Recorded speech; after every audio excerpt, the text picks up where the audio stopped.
selanjutnya teman-teman semuanya, kita akan melanjutkan bagaimana caranya membuat proyek baru untuk aplikasi Java di IDE NetBeans.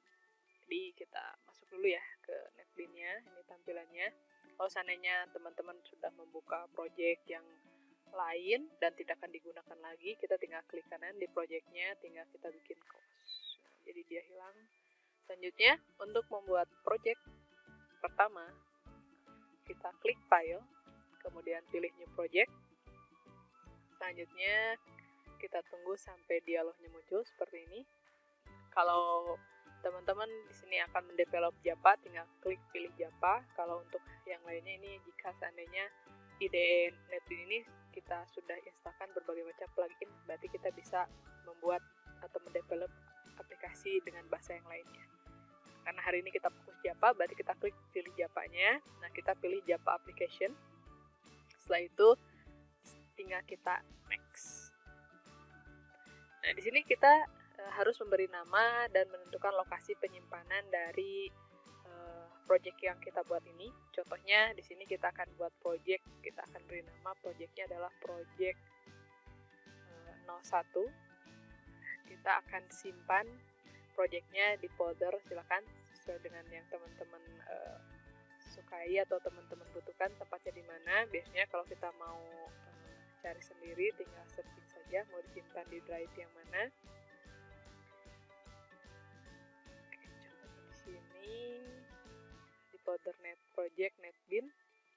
Berarti nanti nama projectnya adalah 01, locationnya di folder NetBeans, dan nama folder projectnya dia akan menyesuaikan sesuai dengan nama project yang kita tuliskan.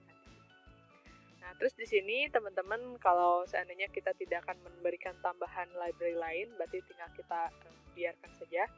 Nah, untuk yang di bawah ini ada main class. Jadi nanti di dalam project kita itu akan ada satu file utama yang akan dipanggil saat project kita dijalankan.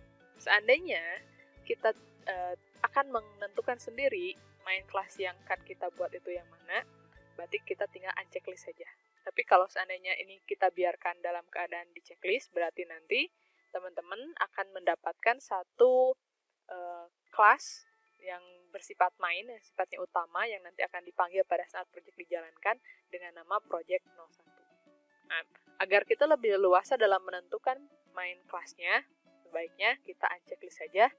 Jadi nanti kita akan menentukan sendiri file mana yang akan kita jadikan sebagai main kelasnya.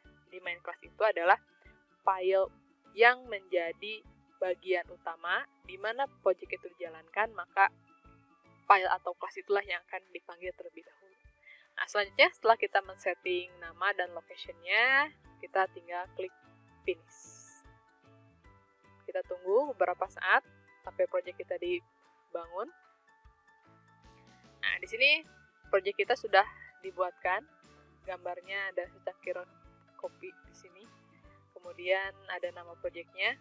Nah, di sini kita ada dua bagian ya, bagian package-nya. Ada source package dan ada library package. Kalau library package ini adalah library dari bahasa pemrograman Java yang kita gunakan di sini. Contohnya di sini kita menggunakan JDK 1.8, maka ini adalah semua library yang kita pergunakan. Isi library itu apa? Isinya adalah semua perintah-perintah yang bisa kita pergunakan nanti pada saat kita mendevelop atau membangun aplikasinya.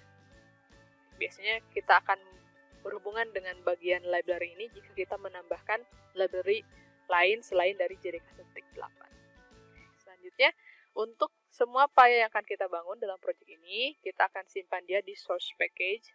Nah, ini sudah disediakan ada default package. Nanti teman-teman bisa menggunakan default package ini untuk menyimpan file-file yang akan kita buat. Ataupun kita bisa membuat package kita sendiri.